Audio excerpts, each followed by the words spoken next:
Hello viewers, welcome to பிஸ் life channel. இந்த வீடியோவில் என்ன பார்க்க போகிறோன்னா, பேபி பொட்டேட்டோ வச்சு ரோஸ்ட்டுங்க, ஃப்ரைன்னு சொல்லிக்கலாம். செம்ம டேஸ்ட்டாக இருக்கும். இது வந்து தயிர் சாதம், சாம்பார், ரசம், லெமன் ரைஸ் எதுக்கு வேணாலும் சாப்பிட்லாம். செம்ம காம்பினேஷன் இருக்கும். இதை செஞ்சு வச்சோம்னா சாப்பாடு மிச்சம் வைக்காமல் எல்லோரும் சாப்பிட்ருவாங்க. அவ்வளோ ருசியாக இருக்கும். எப்படி செய்து பார்க்கலாம் வாங்க.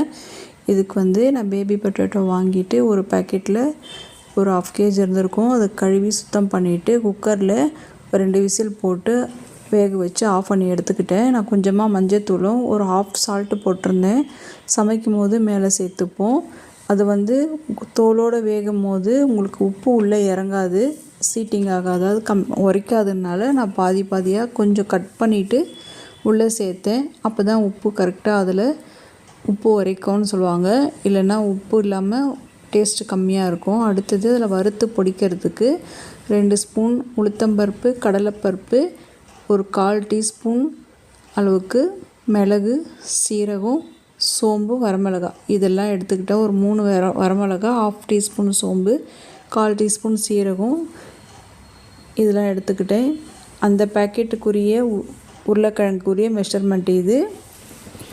இது எல்லாத்தையுமே ட்ரை ரோஸ்ட் பண்ணிக்கலாம். மீடியம் ஃப்ளேமில் வச்சுட்டு ஜஸ்ட்டு ஒரு 5 மினிட்ஸ் வறுத்தா போதும்.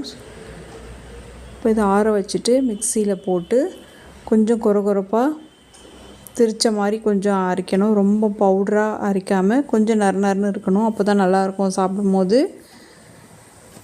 இப்போ வந்து ஸ்டவ் ஆன் பண்ணிவிட்டு கடாய் வச்சுட்டு கொஞ்சமாக ஆயில் சேர்த்துக்கலாம்.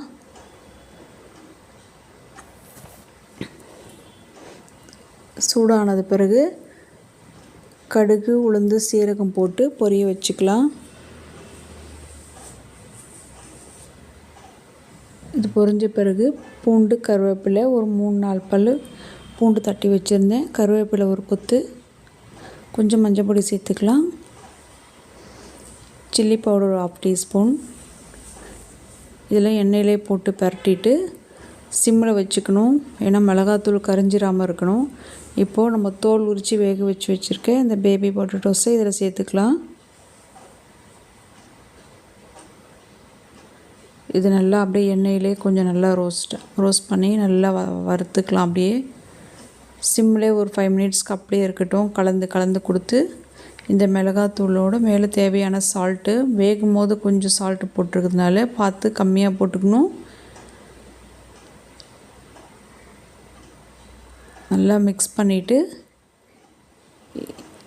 நல்லா சிம்லேயே நல்லா மிக்ஸ் பண்ணி விடணும். இப்போ நம்ம வறுத்து பொடிச்சு வச்சுருக்க அந்த பொடியை இது மேலே சேர்த்துக்கலாம். இது நல்லா கிளறி கொடுக்கணும், ஈவனாக மிக்ஸ் ஆகிற மாதிரி.